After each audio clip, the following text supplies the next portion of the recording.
Hey, this is John Leon Guerrero. Our guest today is Vinny Rocco Vargas. He's an actor, writer, producer whose current day job is playing Gilly Lopez on the FX show Mayans MC, which of course is a spinoff from Sons of Anarchy. He got that job after auditioning for a tiny part, and once Kurt Sutter saw him read, the producers combined elements of two small characters into one more important character to get him more screen time.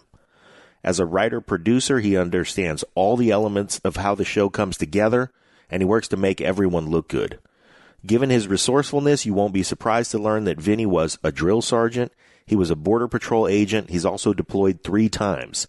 The battle patch he chooses to wear is the Ranger Scroll from the 75th Ranger Regiment.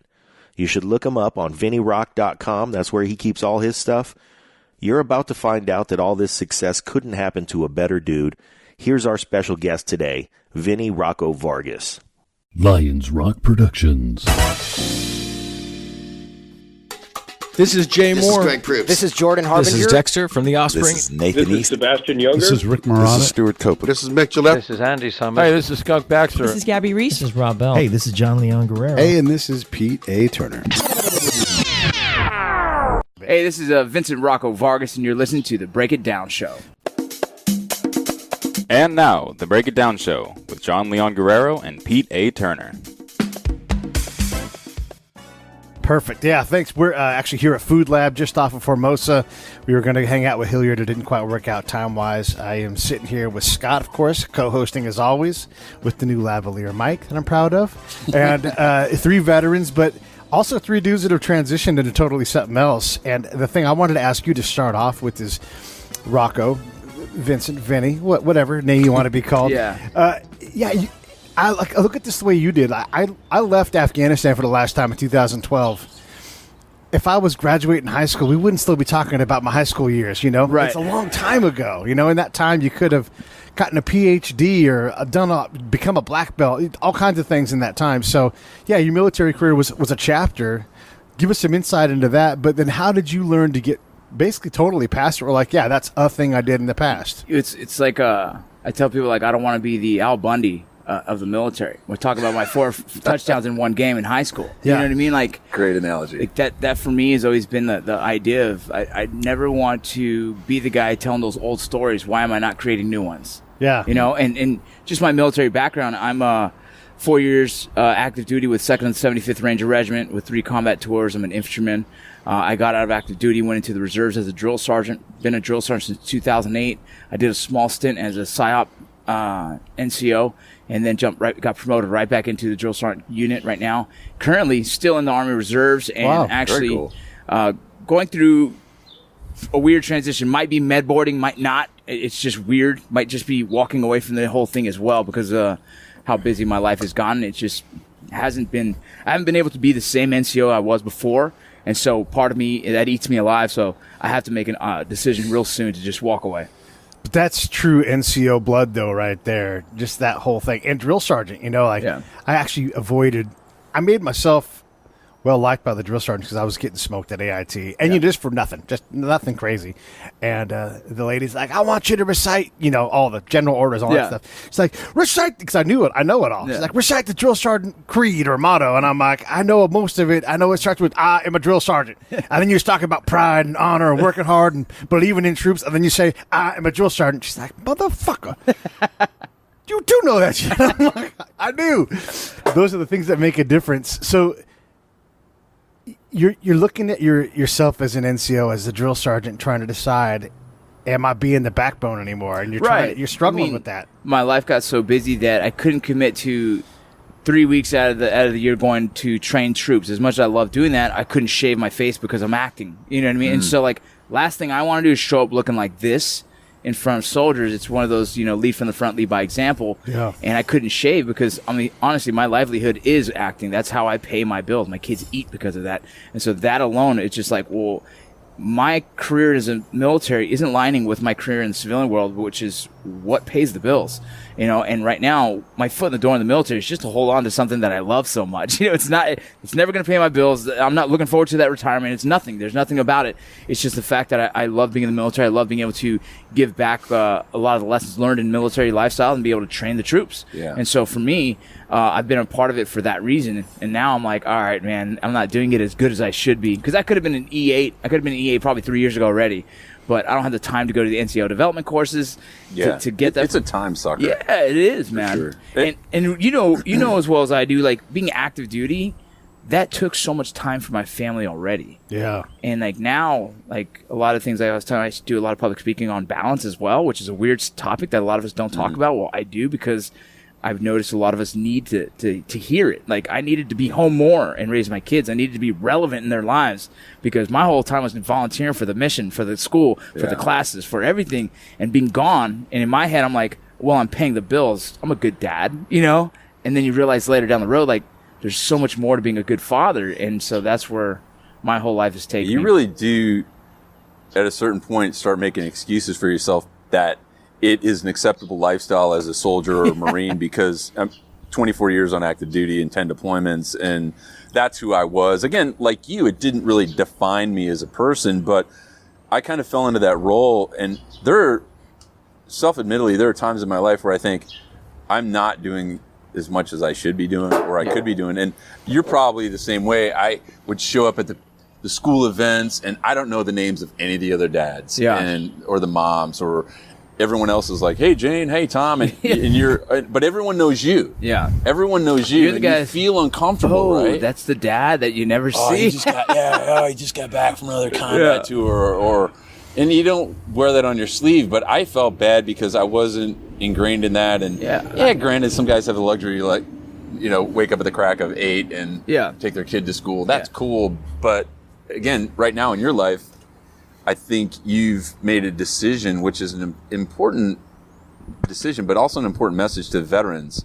And let's just preface this first before you answer the question that I'm going to ask is when you look up what you do online, everything is really solely focused around acting, because the Al Bundy analogy was great. I think that's important, that you have to be proud of what you did, but you also have to be focused on what you're doing now. How important is that to you? That's huge. That's like part of a lot of my transition speech and everything else. That's what it talks about. It talks about like I can't sit there and talk about what I've done before. I got to keep doing it. Like me as to represent like the Ranger Battalion, like the Ranger group. I want to make those guys look good, but I can't make them look good if I've stopped improving. You know what I'm saying? So for me, that's my goal, is to just keep going out there and keep producing, keep doing. Like the whole Ranger Creed is a big thing for us, you know what I mean? And then like lead by example, all those things, And if I'm not continually doing that, it's kind of embarrassing to talk about of being a Ranger, because they're like, oh, you're like, I'd get out of shape. And like right now, I'm not in the greatest shape. You know what I mean? I'm trying to get back into You're in shape. shape for Mayans, though. Right? Yeah. But you saw some dude busting down like, I don't know, the 91, like sliding down, like, hey, it's Vinny. Well, that's the thing, dude, is like, I want to be in really good shape for people to be like, oh yeah, that definitely was an Army Ranger. Oh, that's definitely a drill sergeant. You know what I mean? And I let myself get out of shape because, life just got busy, and I started making excuses for my fitness, thinking, well, I'm not in the military anymore. I'm not a border Trojan anymore. I don't need my fitness. And like, then I started turning around like, oh yes, I do, because I still represent that community. You know what I mean? And so that's the one thing for me, is like, I want to represent my community well, and it's not by telling the stories of being in the community. It's what I've done after leaving that community. Well, that's the lifelong commitment to being a leader. Right. And I think that you have a good sense of taking the aspects of being a trainer in the military and transitioning and doing what you do now to just be comfortable in that level of coolness again, to say, well, I may not be training guys how to fire an M4 or an M16, but I'm training them how to write. I'm training them how to act. I'm training them how to speak well and engage and get jobs. Right. And I think that's important and as valuable to especially to the veteran community as anything. What are you were talking about, talking to teens, you were talking about to the veteran stage. Give us some examples. I do like a lot of speaking on, like teens is kind of an interesting, because I raise kids, so I always give my own insight personally on how I raise my kids and kind of the mindsets and how, like I tell fathers, like, allow your kids to lose, right? Like I say, give your kids the gift of a failure, right? That to me is the most important thing that any of us can have, because what helps us through that is resiliency. Resiliency is what gives you your bounce back. You lose someone in combat, how do you bounce back from that? It's resiliency. It's, you know what I mean? And a lot of these kids these days who have those parents who let them win, they're always getting a certificate, they're never seeing failure. Well, they're never learning how to handle that failure. And, and so I talk about that for kids. For veterans, I talk about transition. I really just tell them to, like, be honest with themselves, look in the mirror, and self-accountability. Like, your life is fucked up because the actions you've made, because you won't accept the fact that you fucked your own life up, right? You probably lost your job because you're drinking. You probably lost your wife because you're drinking. You know what I mean? You're probably unhappy because, it's all these things that, like, eventually you have to look in the mirror and be like, oh, okay, I'm the asshole who's fucked my own life up. And that's the big thing I talk about, and I tell them my own things, my own mistakes I've made, to say, like, look, dude, you're not alone, bro. I've done it too, but I can admit that I'm fucked up. You know what I mean? That's the only way I can grow past that. So a lot of my transition speech is that. And then balance. Like I said, like, my biggest thing in balance, I come down to the one thing is, like, I say no to work more often, and I say yes to family more often, right? I just say, fuck that. I completely flipped it, right? And I don't care about monetary value. There's a point, like, I have to pay my bills, yes, but if there's something that's like that shiny penny that's saying, hey, come take this job, well, I got to see what date it is, because if it's missing any of my kids' birthdays, hell no. You know what I mean? That's a big thing in this town, too. We had Mark Schulman on the show. He drums for Pink, and he's a world-class drummer. And he's like, you don't pay me because I'm a great drummer. There's a fucking million of us. You pay me to be away from my family. Yes. And that costs more than me hitting some skins. 100%, dude. That's exactly, like, people like, hey, we want you to speak here and speak there. I'm like, when? If it's something that locally I can go do and not interfere with my daily life, oh, dude, you got me. I'll do it for free. I don't care. Yeah. But you're sending me to D.C. on a weekend where it's probably a good weekend for my family. Yeah. You're going to pay me, dude, because that sucks. Yeah. Pete and I have talked about this. Is being in the public speaking arena is, I don't think people understand, especially when you're sharing really intimate details of your life, and not just the wins and getting up there like Tony Robbins, like, you got to be successful and you got to, in pumping the audience up, but really sharing and being authentic, and what I call picking the scab every time you get on the stage in front of 200, 300, 500 people. It takes a lot out of you, and it's not a fucking hobby. Yeah, no. And these experiences that you have are unique to Vincent Vargas. Yeah, those are your experiences, and I think people really need to understand that, and especially veterans, because we love giving stuff away for free. Yeah, as leaders, on spot training. All right, bring it in. Exactly. Yeah, I always say this: we're so geared to lead this life of service. We always want to give it away, and especially in this town, we're sitting here in West Hollywood, downtown LA, and nothing is free in this town. No, man, nothing. So you have to wrap your head around that. How have you done that? It's been crazy. Like, my ethics, my beliefs don't necessarily align with Hollywood's beliefs, right? And so it's a really touchy place. Like, but I also know, like, my time is value, so I make sure, like, I'm getting I guess paid for fairly. Mm-hmm. But at the same time, like, dude, I like this. Like, I want to go teach. I'm teaching tactics for actors who want to learn how to carry a gun the right way. I want to go and enter and clear rooms, all this stuff. You know what I mean? And so that's, for me, is exciting, because I get to give back to these guys who look up to me in my background.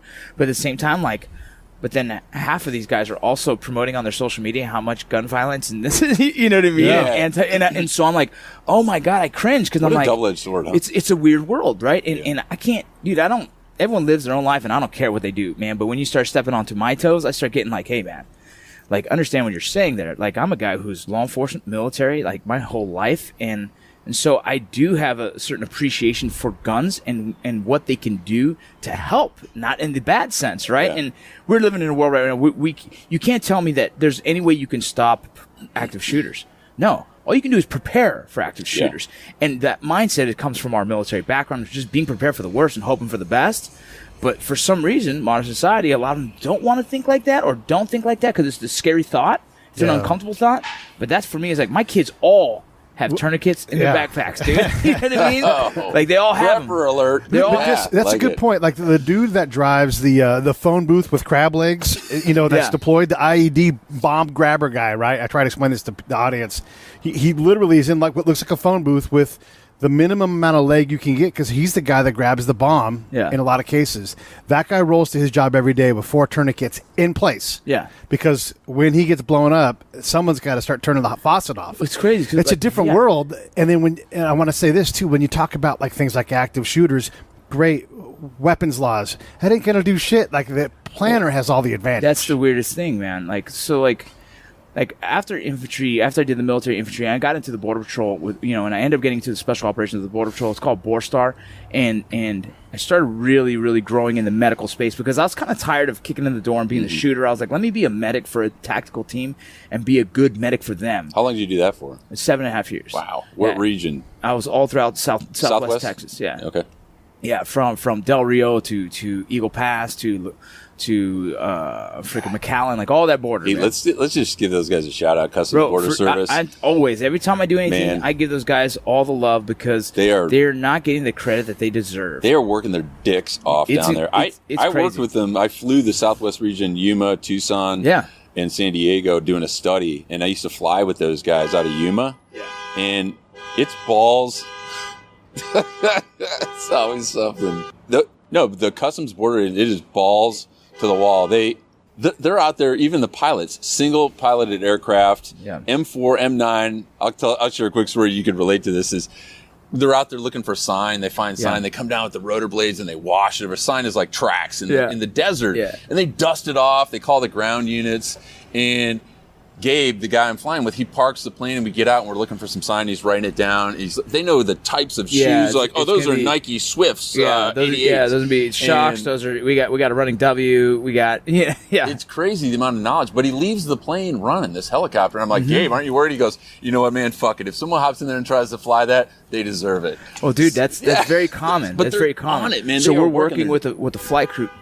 Oh yeah, it's common for these guys to see sign ahead of us, to jump ahead, park that bird, confirm it, and so hey, you're good right here. Boom. So I put on the GPS and then I jump in front of them, and so we do this leapfrog effect, and that's just to jump on a group quick, man. Yeah, I just have so much respect for those guys because fuck mainstream media about the wall and this and that, but the physical applications and the technology and the man hours it takes. It's the biggest humanitarian mission out there. Like, people don't even see it as that, but that's all it is. Yeah. We're out there making sure, look, we're going to stop what we can, but we're also saving everyone's lives that we can as well, because you have to. You're in the middle of nowhere. The amount of guys that they're, apprehending drive through secret tunnels in the desert is like 0.005%, and the other 99.999% is rescue missions, and people are stranded with families and kids, and they're taking care of those people. Bro, I've carried kids miles. I've carried kids miles because I'm like, all right, get up, let's go. That's the coverage, unfortunately, that doesn't hit. Well, that's what I'm going to work on that next book. That's exactly my focus, is to give those guys the credit. That's a good read. Yeah. The credit they deserve. Episode hasn't dropped yet, but a guy, we do like these spy versus spy episodes where I'll talk to another spy. Yeah. But this other guy, Jason Piccolo's got a podcast, and he's a border guy as well. We were talking about like legit, just all of the jobs that deal with immigration, and I'm a big wide open funnel guy. Like, hey, everybody come on in. We got a lot of help. Let's just get you registered so we can get you to make the transition easier. But like you said, like there's rescue all the time. Yeah, people can't be walking across the desert, dude, they die from that. It's been, dude, so it was something around 26 guys are dying a summer. Yeah. A summer. Just on dehydration in Eagle Pass. That's such a small space. Sure, yeah. You know what I mean? And so bad. It's so hot out there that you're walking up on bones. Like, they've already been, and it's only been a couple days. Like, it's bad out there. And the problem is, like, that's what my job was at Borstar. When we weren't doing certain missions, we were out there tracking groups that were scattered at night, because we know during the day they're probably going to dehydrate. Yeah. And so we're tracking dudes all day, and we're just finding them, rehydrating them. Sometimes you'd find them too late. Yeah. And then the other part of it is, eventually they pulled me out of the team, and they pulled me as the medic for the tactical team. Yeah. But like I was saying, is like, my kids are prepared. Like, as weird as that is, coming from the medical side of me, I'm like, well, just carry a tourniquet. You never know. I don't want to be the guy that says like, hey, I have the training, I didn't give it to my own kids. What the hell? You know what I mean? Like, that kills my own brain. But I also talk to them like, hey, here's my idea. Like, in a situation of emergency, but I mean, that's just how I've always been. Like, I train. It's part of who we are. Yeah. And we're sheepdogs. Yeah. Everyone loves using that analogy. I know it's a Dave Grossman night. I'm a big Dave fan. Dave, how are you doing, buddy? We mentioned it in On Killing, and I know Tim Kennedy's a big sheepdog guy. Tim's going to be down at the Warrior Expo West in San Diego next week. He's a fighter too. I'm sure you guys. Tim's my boy, dude. Yeah. Tim's been on the show. Yeah. But that sheepdog mentality, I think, is important because we're such a small percentage of the population. And then what got us into this whole discussion as we went down this rabbit hole was how that is perceived in Hollywood, in the other 99%, and the lens at which they look at you through. Yeah. And then what about the guys you run into that, the Navy SEALs or the Marines or the soldiers that they are doing the same things? And you're working, I will say this for the record, you're actually working actor probably more so than a lot of the guys who I think are veterans that are in the business. And I'm one of the most definitely OEF working veterans right now. Yeah. Because you're OAF, just to put in perspective, how old are you? I'm 37. Yeah, 37 years old. So that's the guys I led in combat. Is they're all 30-somethings now. They're all grown up. They got kids. They're all successful. But that's to be in your 30s and to be doing what you're doing. That takes a lot of work. The other guys in the industry, what's your perception of them that kind of get absorbed into the Hollywood scene and they kind of turn their back on what they really know? Like you were saying, is like, I know I should have, and it's extreme to some people listening, but to have a tourniquet in my car, in my backpack. Yeah. And those guys are like, oh, I better not say I have a tourniquet because I may not be perceived. It's tough, dude. It's tough for me too, because you can potentially blackball yourself from this industry by being open about anything that other people disagree with, right? Like, even being a former law enforcement, that right here, and to some people is a bad thing because all the negativity that law enforcement is receiving these days because some unjust shots or even justified shots, whatever the case. And so even that you could be perceived as like, oh, dude, you're a cop, like. What? You know what I mean? Like, but it's just, you know what I mean? It's like we're in a world where, like, I wouldn't even say it's just like this Hollywood. It's just like everyone's super sensitive to things, and because of mainstream media causing all the separation, you know what I mean? It makes me uncomfortable to say anything about me. Most of these guys know. A lot of the actors really respect me, and they're really cool, and I became really good friends with them because in the end, man, we all started, like I grew up here in L.A., so like a lot of us grew up here in L.A. and went whatever path, and then boom, find ourselves back on set, which is kind of a cool thing. And so the guys that can look past everything else, like I don't judge them for being in prison, they don't judge me for being a law enforcement, you know what I mean? It is what it is. But the military thing is always a different thing, you know what I mean? And I always tell the guys, like, just be smart, man. Be smart about who you talk to and what you say. Like, I'm not going to be buffered by anyone. Like, I'm going to be me, but at the same time, I do have to play the game until I can get to a point where my name is known for being this or that, and I get the opportunities presented to me. Playing the game. Yeah, I have to play the game. You have to play the game, and some people, especially veterans, I don't know what it is, but I always use this analogy. I said, what was Michael Jordan doing in the offseason? Yeah. He was shooting free throws. He was doing layups. He was being the best at his game because to be great at the game, you have to, one, know the rules, and you have to practice. It doesn't mean you have to sell out. Yeah. But if you want to be great at the game, you have to play the game. That's exactly, like, I think there's guys that want to try and get into the community of acting and get into this world, but they also want to go against the grain because they're veterans and do it their way. I'm like, that's cool, bro. We'll see who does better, right? Let's see who gets there first, and let's see who has the most long-lasting career. I call it a slow burn. I want my life to be a slow burn, man. I'm not burning out in 1 year. I want to go and go and go.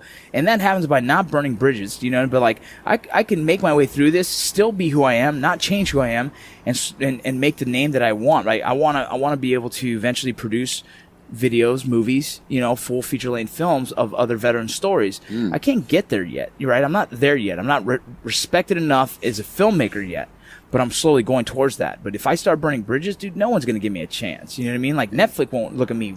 Amazon Prime won't look at me. You know what I mean? So, like, I try not to use the veteran thing to promote anything. It's like, yeah, that's a part of me, but so is being a dad, and so is being a baseball player, and so is being a law enforcement officer, and so is being a corrections officer. Like, all that stuff is a part of me. There's lessons learned that I've learned and made me who I am today, but, like, none of that stuff is what's going to help me in the meeting room with Netflix. But, like, hey, the veteran, give me a chance. All of those things subconsciously are helping you when people put it in perspective, is that at each one of those pieces of your very young career, whether it's the military or law enforcement or baseball, you had to pay your dues. Yeah. And that's a big thing in this town, is everyone sees the 5-minute splash on the screen, or they see the billboard, and they think that just happens. And for some, Maybe it does. I love the quote. But you paid your dues. Right. Well, that's the thing. I love the quote. They say an overnight success takes 10 years.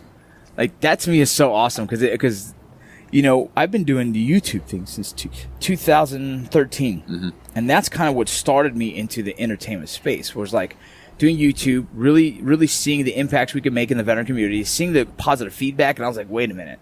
I can inspire more veterans by doing this, like just putting my stories out there, just having fun with my friends and filming. And that is what drove me like, yeah, but this is just YouTube. Like, I think so different than some people. I'm like, I don't want to be YouTube famous. If I'm going to be able to influence more veterans, I have to have a bigger name for myself. Yeah. How do you do that? It's not YouTube. It's mainstream media. Well, if you take this camera and spin it around the other direction, if someone walked into Ranger Regiment, day one, like they're fresh tab, I don't mean shit. Yeah. Like, you're the guy that cleans the shitter if we like you. Right. You have to earn your way in to become a pro. You're going to go on patrol as a raw ranger, like years before you're taking legit. Oh, you can do a lot of push-ups? Yeah. That's nice. Cool. Yeah. you can run 5-minute miles? Great. Yeah. Yeah, get in line. There's 100 other dudes like you who've been here longer. So it's the same thing in any high-level profession. And for sure, being a ranger, PSYOP, how complex is that world? Yeah, that was interesting. I loved it. I was about to get deployed for a mission until I got promoted out of it. And I was like, damn, I wanted that. Yeah. I wanted it. That's maybe the most complex human-based job in the military. Yeah. And it's helped me a lot with, like, a lot of things in my life. It's helped with marketing. You know what I mean? Sure. Just understanding, your target market, you know what I mean? And understanding how to approach them, also knowing your potential secondary market, all these different things. Like, it's helped me a lot to understand just life in general, using SOB even like in dating. There was guys that were trying to use it in dating. Like, let's see if I can, like we were, as us as NCOs going through the course, we're learning how to use this. And we're like seeing like, well, let's go to the bar and see who can use this the best. Like, how are you going to persuade someone? Like, first you got to build, you got to build rapport and all these concepts we're using, and we're just learning how to be proficient at our skill sets. What was that film with Colin for the CIA guy? Yes, when he goes into the bar. That's their mission, is like to pick someone up. You know what the advanced level of that is getting your friend laid. Getting your friend laid. If you're so persuasive that you're like, I'll get ass all day long. Let me get this guy ass. That's the pro leagues.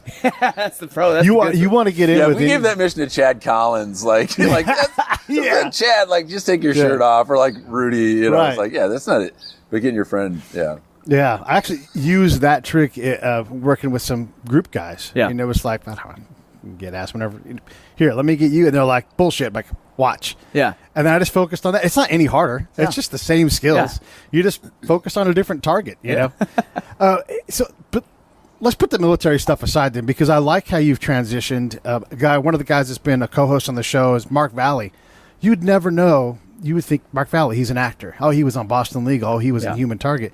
You never know he's a West Point grad, engineer, deployed to Desert Storm, because it's not who he is, right? And he doesn't play a military guy on TV. Sometimes he plays a military base character, but I imagine that's kind of where you'd want to be. Where like, that guy, Rocco was just an actor. Like, he can play anything. Yeah, that's exactly it. Like, I definitely don't want to be, put into the corner of like, hey, you're going to be the big scare. You're going to be the next Danny Trejo. You know what I mean? Like, no, I don't want that. I want to show I can act. I don't mind playing.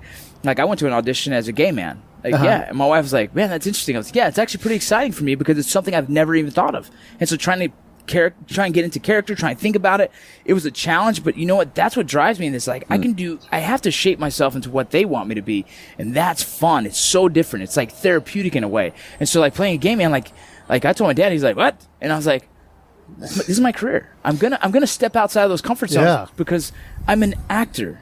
I do whatever you tell me to. That's what I'm supposed to do. I'm supposed to convince you watching that I am that person. And I'm evoking the same emotions that you thought. Like, that's what it is. And it's like, if you don't love the art of acting for that, and you're doing it for fame, like some guys are, like they just want to be famous, like, bro, you're never going to respect this craft, man. Like, I want to play a dad, like, because I am a dad. I know how to pull from that. That's easy, I would love to play just a normal, just a suburb dad. Yeah. You know what I mean? Like, who owns a business, right? But, like, I tend to get put into the big tough guy roles, which is cool. I get it. But, that so I'm working towards, there's things that I need to do in my life to try and get seen different, and one is, like, obviously I'm trying to lose a little bit of weight. I want to get down to, like, a lead weight would be a lot thinner than me. You know what I mean? I would like to get to a weight so I can be looked at as like, oh man, he could probably play a lead in a boxing movie or whatnot, you know?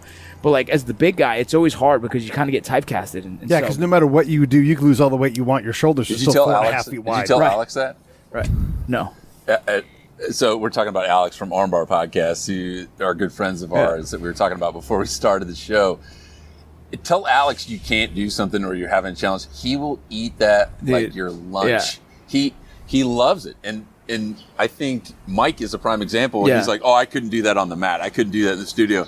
And Alex is like, watch this, bitch. I'm going to make you do it. And then he does it. Yeah. And he told me, he said he felt so proud of himself because Alex found a way with everybody's different body type and disabilities. Yeah, so he is such a smart guy. I have a bad back, bro. Yeah. Like it'll go out, and when it's out, dude, it's got 2 weeks, and it's scary because it's happened before on set, and I'm like, man, I could really ruin my career by not being able to get on that motorcycle and ride when I need to, you know. And so when I do jiu-jitsu with him, if my back's bad, dude, he still finds a way for us to work. Yeah, and I'm like, nuts. dude, this is crazy. That's a really cool thing about him. Like he's not just a jiu-jitsu guy that's going there and kick your butt. He's like, what are your injuries? Okay, cool. Let's work around those and keep working. And it's super cool. Yeah, it's kind of a holistic badass combo. I like it.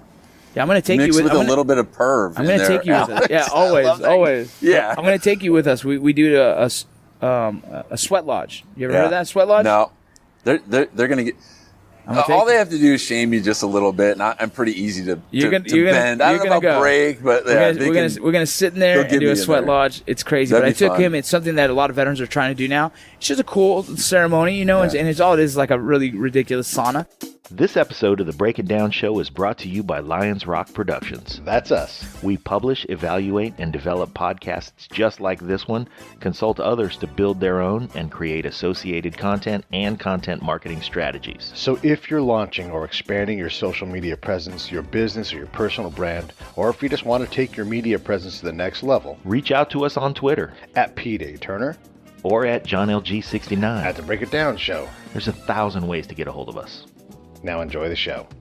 It's just a cool ceremony, you know, and it's all it is like a really ridiculous sauna. You know, no medicine is involved. It's just straight. You go in there and enjoy the ceremony. But I took him there, and we had an awesome experience. And so that's something while I'm here in California, I'm going to try and get a group of more veterans to go check it out.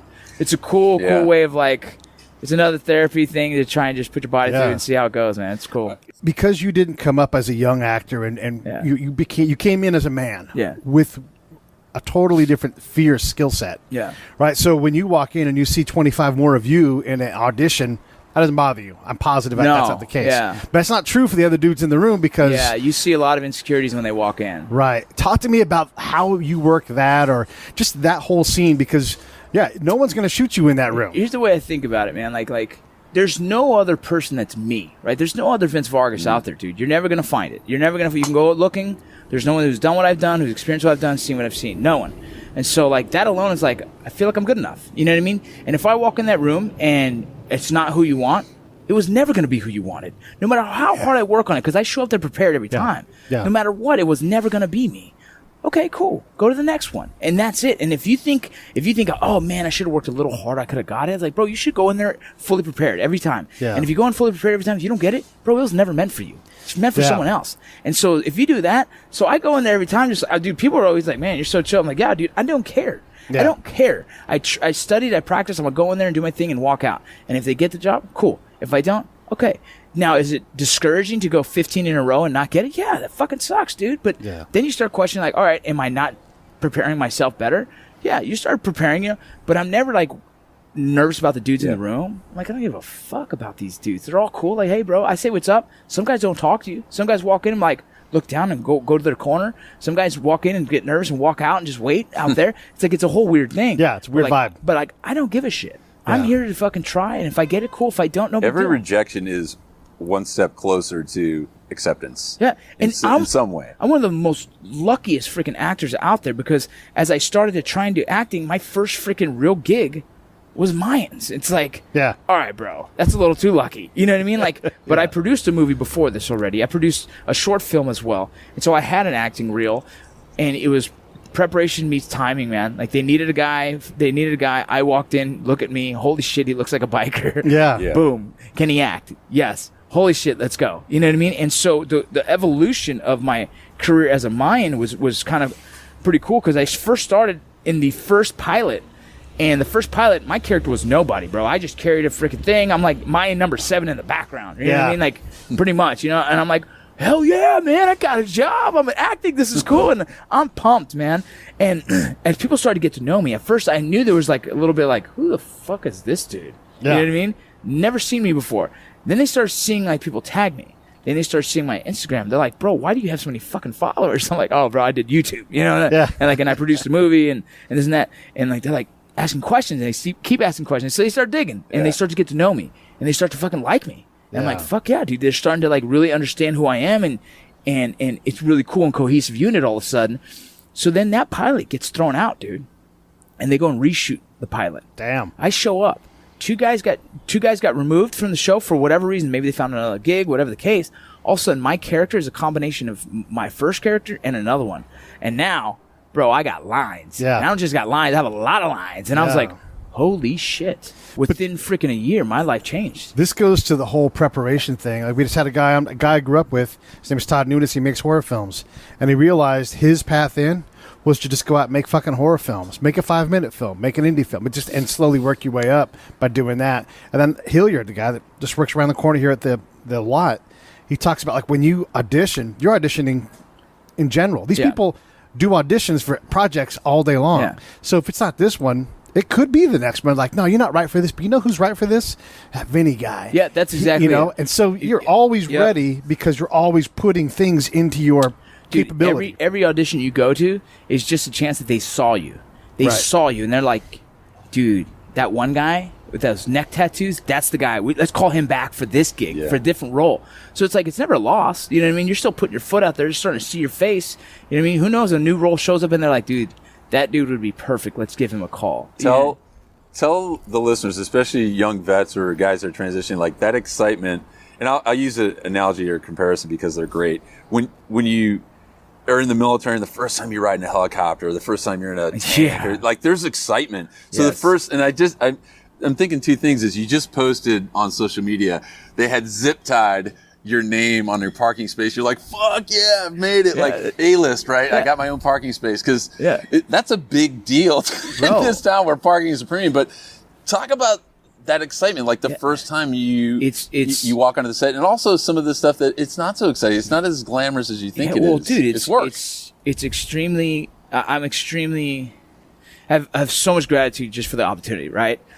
And it's intimidating more than anything. It's imagine showing up to a new platoon, and you're like, all right, now I got to prove myself to these fucking dudes. Right. You know what I mean? And that's really what it is. You show up on set like, all right, dude, fucking do work. And, you know, and I doubt myself. I was in the first scene, and I'm super excited to be. I'm like, man, I'm fucking acting, bro. Like, I can't wait till my fucking dad sees this shit. You know, so I'm like pumped.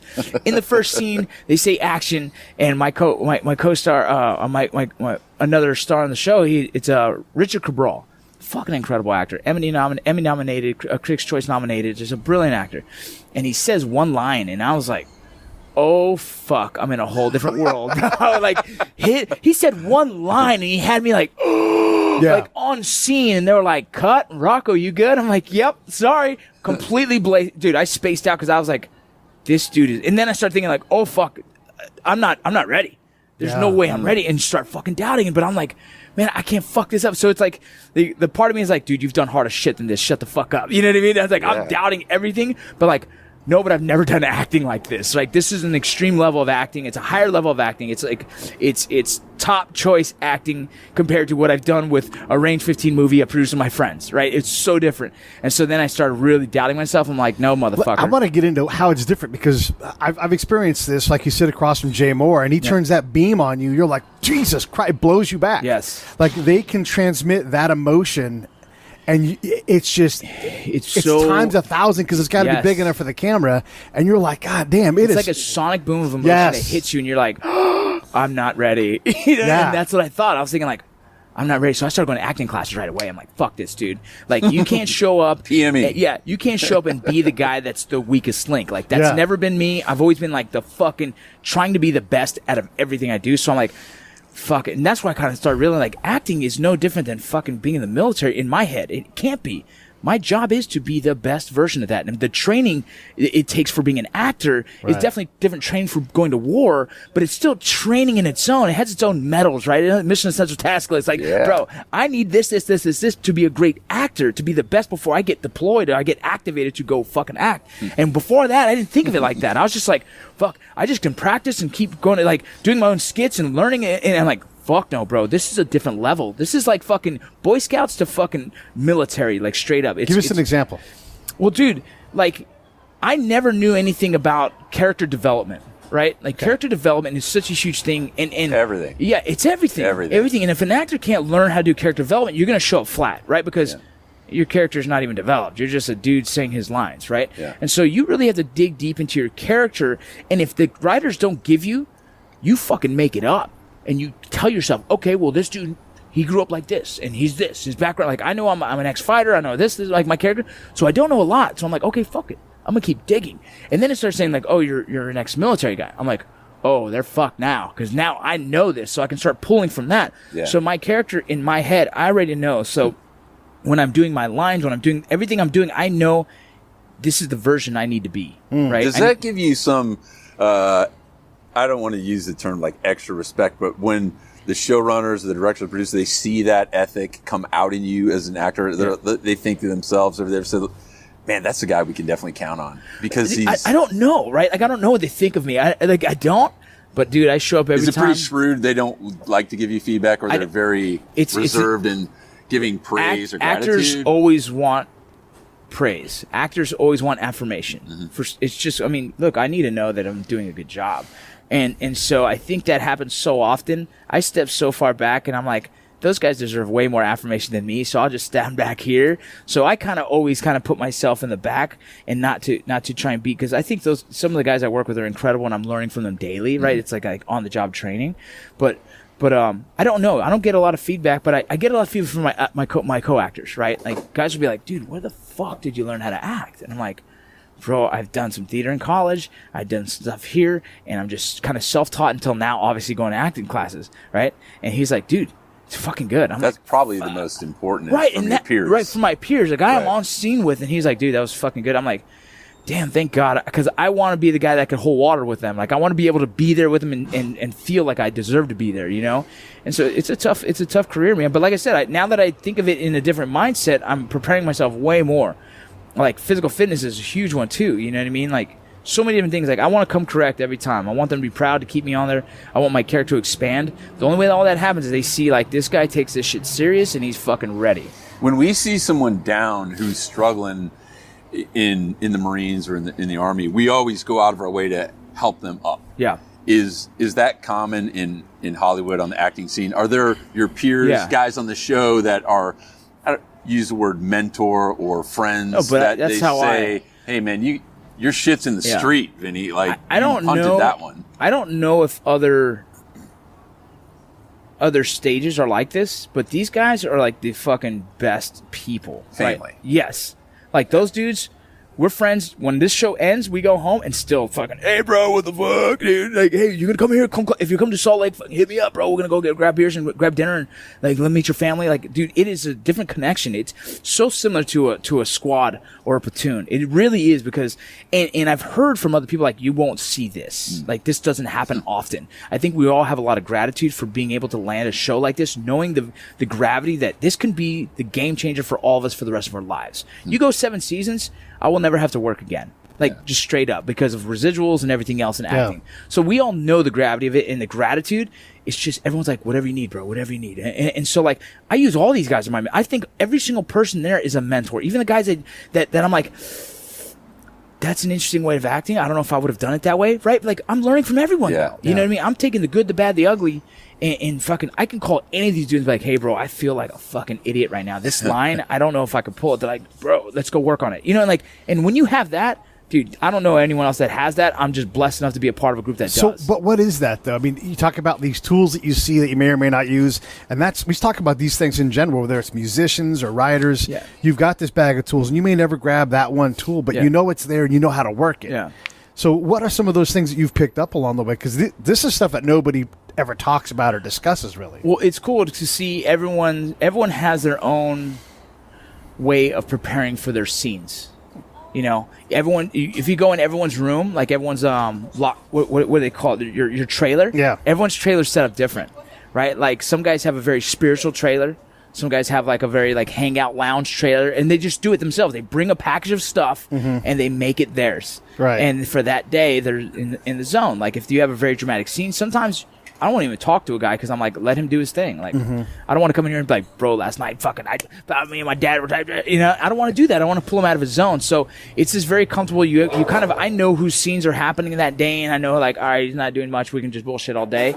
And then I also dig like, hey, dude, so on this scene, let's talk, right? And so all that stuff is I'm learning, and that's what I do now. Now, there's 4 guys I'm usually on set with. We sit there and talk about the scene our own way. We're like, oh yeah, well, I'm fucking mad at you, bro, because you just fucking disrespected me. Yeah. And so know that, like, I'm giving you that energy. I'm gonna like, dude, you're gonna get that from me. So I'm gonna be like, fuck, bro, but you know what I'm saying? And he's gonna be like, yeah, bro, yeah, because you're upset with me because I did you wrong. I get it, yeah. So I'm gonna be a little bit standoffish, right? I should be, yeah. And so we're feeding the scene ourselves like over and over and over and over, and then go action, and then boom, it happens, and then you're like, oh, cool, that was good. We all felt real, felt honest, and I already knew what emotions to stir up by the time, because I know what's happening. You have to be so there in the moment as you're doing it, and so that's kind of like what I've been learning from these guys, and you know, it's just cool to see everyone's process and see which ones I like and which ones I don't. You know, when you have an emotion to hit, and they say it like, and you figure out it's whichever, and there's a zillion emotions. Yeah. First off, to know that there's a zillion, which one makes you go, oh fuck, I don't know where that one begins, because I know like Mark Valley talks about starting at one and then working your way into that emotion if you don't know that emotion already. Yeah, and that's the thing is like, I don't think there's emotion I don't know because I've experienced a lot. Right? Okay. You know what I'm saying? I've had good friends die. I've been in love. I've seen my kids being born. I mean, I can run the gamut of emotions. You know what I mean? And so I feel I have a Rolodex of all that. Yeah. The hard one was I had to be angry, and for some reason I'm a super chill dude. Yeah. And it takes a lot to get me there, and I was having trouble finding that. You know what I mean? And so that's sometimes something. So when I went home, I started working on that because I'm like, dude, don't do that. Like, don't question it. This should be an easy one. You know what I mean? But like, I wanted the opportunity to cry. I want the opportunity because I know I have it. I know I have my triggers that can help me with that, and I'm ready for the challenge of that. Right? It scares the shit out of me. Sure. So they say action, I can't pull it. You know what I mean? But it's a thing where my life. So what scares you is not accessing that emotion, but it's getting to the emotion and pulling off the pulling it tears. off. Okay. It's doing it because I know I have it. You know what I mean? Yeah. And the thing is, like, I tell you, like, sometimes you are pulling off that scab, right? Sometimes you are pulling off that old emotion. But like for what I do, I think it's the most therapeutic time to do it. You know what I mean? Like, let's let it go. You know. And when you talk about tears, like there's tears of joy. Yeah. There's tears of pride. Yes. There's anger tears. Yes. There's despair. All these different kinds of tears. Can you get there with all those things? The whole gambit? I don't know if like tears of joy. I know I've had that. I've had that experience. You know, tears of pain for sure. Yeah. Tears of anger. I don't know. I can say probably, but it's a fun. I like when I read the script and it gives me that. It's gonna be like, oh, let's go practice a ton. Yeah. You know, and I know guys like, you know, one of my buddies, pretty well known actor, Steve Howie, and dude, he says it like when he has a hard scene. Nobody talk to him. Like, no one. Don't even walk in and say hi. He has a hood on. He goes straight to his room. He just sits there and waiting for it. When they say action, he walks on scene. He does it. You know what I mean? But, like, that's the kind of level of determination and practice and professionalism that you should have. You know what I mean? And that's what you expect on set. That's pro business. Right. You know, like, it's just everybody knows their job and they stay the fuck out of each other's way. You don't got to check my ruck. You know my ruck is good. Yeah. Everybody knows. We all respect each other's work ethics. Yeah, exactly. Yeah. I like how you were talking earlier about family and creating time for family, which is important. Talk about how your family, you mentioned, I want to try and play a gay role. I want to cry. I want to do these things where you're this big badass Harley rider, veteran, soldier, drill instructor, and now you have to explain this to your wife. And how long have you been married? Oh, we've been married 4 years. So she's been part of this whole ride. She's been part of the whole ride. And the transition. And then your parents and the understanding of the craft and being an artist and this is what I do. Yeah. how hard was it for them to make the adjustment from the family side? Because this is a component that I don't share a lot about what goes on in that publicly, because I like to keep those things private. But I do talk about, that was when you lock yourself away in your studio for a year and you write a bestseller, you're dumping, you're pouring, and there's a process. And when you're in it, it can isolate your family, and there's a lack of understanding, especially for the left brains listening who get it, the right brains that you're surrounded by sometimes. How was that for you and your family? And then the follow-up is, how do they support it now? So remember that right there. So at first, before I even did it, like, I knew I kind of wanted to start stepping in that world. And then I met my wife too, right? And I'm like, hey, I want to do this. She goes, really? Why would you want to do that? I was like, because, like, I try to explain to her, like, how much the acting side is, the art of it is beautiful to me. And she's so disconnected from that idea, right? She's just like, oh, okay, fine. You know what I mean? So for me to, like, she supports it, but doesn't understand where's that passion coming from, you know? So that was always a hard thing. But I said, you mind if I go for it? Like, no. She's like, oh, go ahead. That's fine. As things started happening, it's like, it became more real. Whoa, this is no joke. It's happening. And she knows I'm, like, super motivated, so she kind of, like, expected something, but not to the gravity of what had happened. And so now we were all like, oh, crap, here we go. And so right away, boom, it takes me away from her, which I haven't been away from this woman since the day I met her. You know what I mean? And all of a sudden, I have to go to California for a couple months. And she's bawling, dude. You know what I mean? And I'm like, man, I feel bad, but, like, she's a newbie. She didn't endure the deployments and anything. So she's not trained. Right. Yeah, exactly. So she's never experienced any of that, right? She's experienced me being home, taking the kids to school, cooking dinner, like, just me being a home dad, working online, right? That's what she's experienced. And so now it was a different thing for her. So she was getting emotional about it. My kids were a little, like, some of my kids, they're so young. Some excited about it. You know what I mean? I have from 6 to 16. Okay. So the old young enough to understand, but also be a little delusional, is like, this is fun. You're having fun. Right. Why can't I go to Hollywood? Oh, Take me with you. And it's the whole. How do you explain that it's work? That's what I try and tell my daughter is probably the one who doesn't get it, right? Like, she's like, oh, I want to be famous. I'm like, baby, I don't want to be famous. Like, I don't do this to be famous. I can give two fucks about being famous. Right. That doesn't do nothing for me. Like, I don't need that to feed my ego. I want to challenge myself in the arts of acting, right, in theater, and tell stories. Like, I want to be the storyteller of our time, like you as well, telling stories. That, to me, it's super powerful. It's giving back. That's my foundation. That's the love. Yeah. And she's like, no. And I'm like, okay, you want to act? Go practice. Here, I'm gonna write you a monologue. Go ahead and get ready. No, Dad, I don't want to do it like that. I want to do it my way. I'm like, okay. Exactly, because all you want, like, she didn't respect it, and she's young. She's definitely not mature enough to understand the gravity of what acting really is, and so it is what it is.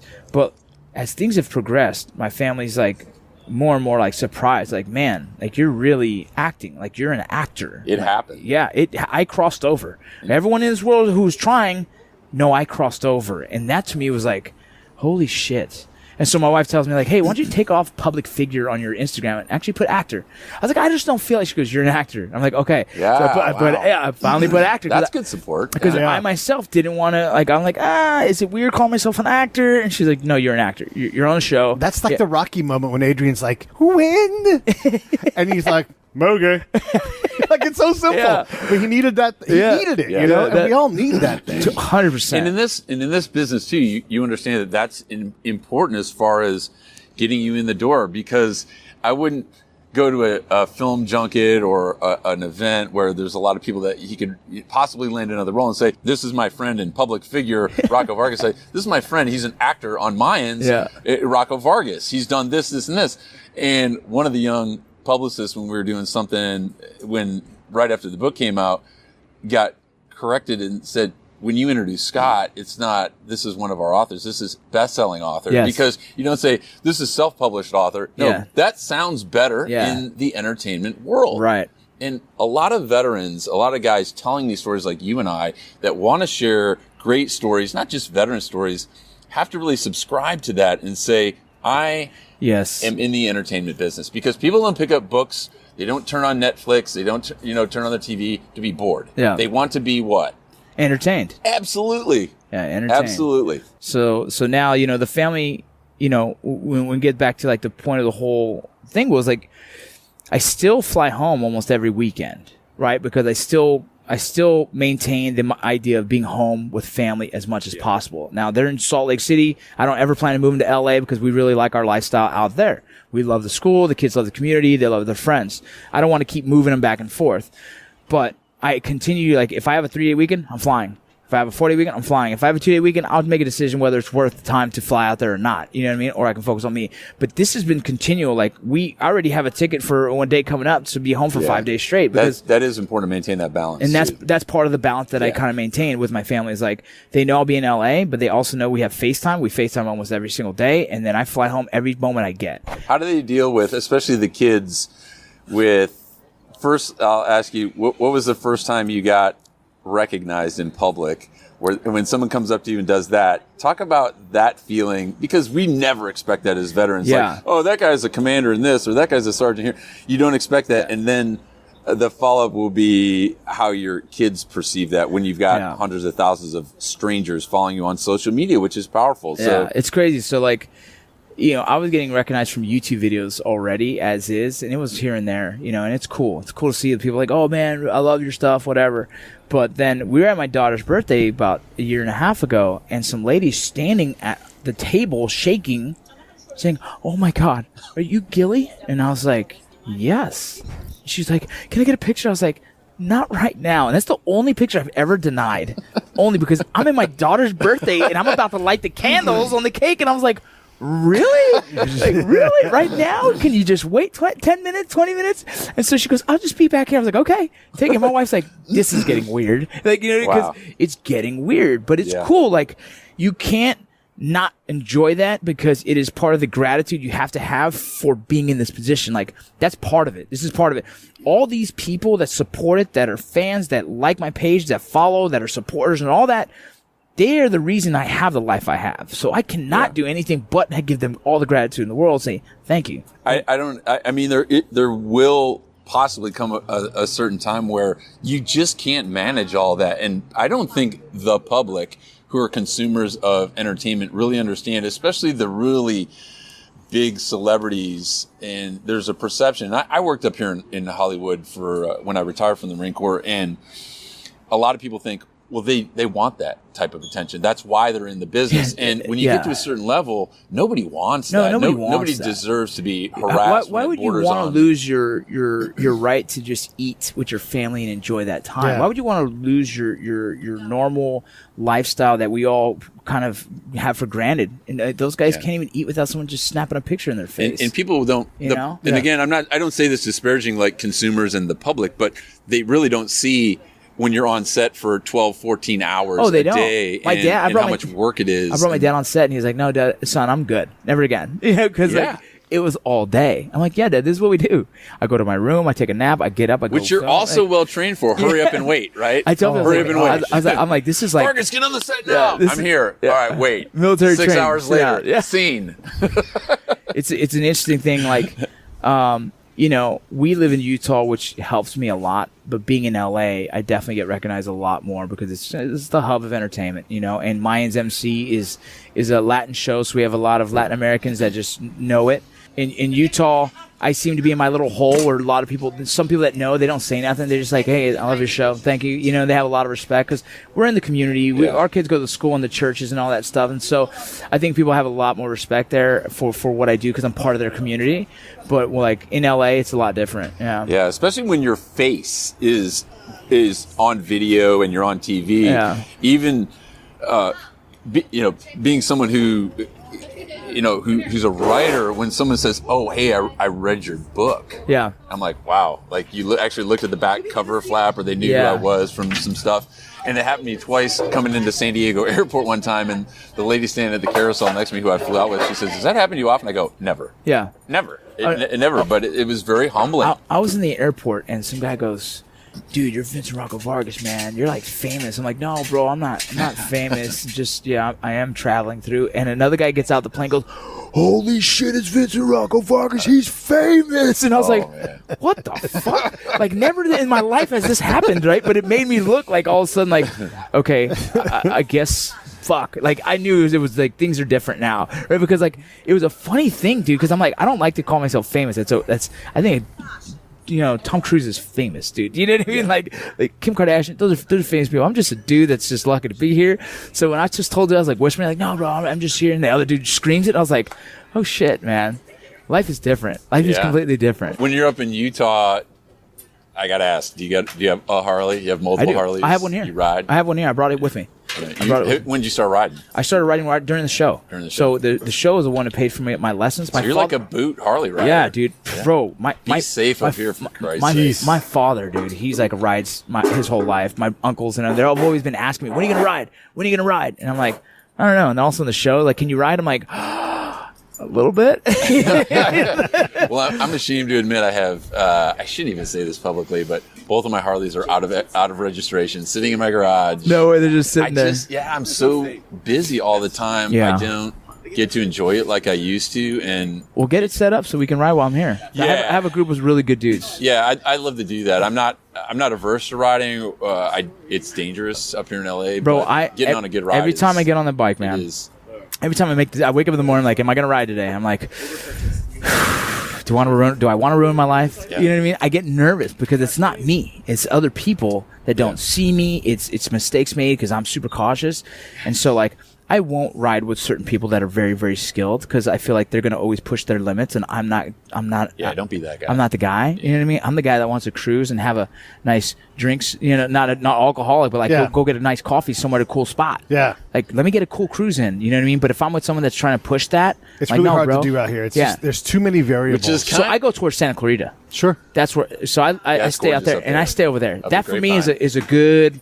We have some good cruising and everything. Mm-hmm. Which is kind of the antithesis of the whole vibe of Sons of Anarchy turned Mayans is, these guys are boozing and they're riding and, let's go get a latte. Fire them up, boys. Oh, dude. It's funny, man. Yeah. Like, I'm like so not those dudes. You know what I mean? I'm such a chill cat. I go to Starbucks and I write, like, all the time. That's what I do. I sit at Starbucks, I grab my iced coffee, and I just, So you're saying instead of saying outlaws across your shoulders on your leather vest, it says in-law. Baby on board. Oh, man. Hilarious. Yeah. We've had you for an hour. And, I'd love to have you back, but I don't want to take all your time. We had a great connection coming into this show because Armbar Podcast and Nick Velez at Bastard's Canteen in Downey here, soon to open in Temecula, introduced us. And I full disclosure is like, I didn't really know who Rocco was, but they said, "Hey, sir, you got to follow this guy." I'm like, "Roger that." So it's orders up now. Yeah. I do exactly what they say because they're really smart guys and they're always looking out for me, just as they always have in combat and still to this day. And so I DM, Vinny. I says, "Hey man, I'd love to hop on the pod." He's like, "What pod?" And then we go back and forth. Like, and yours and mine. But it's the armbar guys too. When they came in, they're looking at my company picture, like, "Damn, sir, like you got a lot of Mexicans in your unit." I'm like, I know, it's a huge Hispanic mafia from Echo Company, but those guys, just like you, are doing such amazing things in their post-military lives. It just makes me proud to really be part of the community. It makes me proud of you as a fellow vet. And I just want to say thanks for coming on the show with us, man. It's been great. Thank you. I appreciate it. And if people want to find you, where do you want them to go to? You can go, find out what you're doing. I got VincentVargas.com. You can go check out that. It has my social media. It has pretty much everything, my blogging, my podcast, everything you can find on that. But Instagram is vincent.rocco.vargas. And Facebook's pretty much the same. So hit me up anywhere, like just the last message I would like to say is like my whole purpose is just to be able to, I want veterans to be able to step outside the box of what they believe they can do. You don't have to get out of the military and go straight to law enforcement. You don't have to do anything. You can do anything you want is what you can do. You can choose to be an actor. You can choose to be a model. You can choose to do anything in the realm of this world that you want to do. All you have to do is put in the work and work towards that mission. Like it's all it is. And so I hope you guys can do that. And thanks for listening.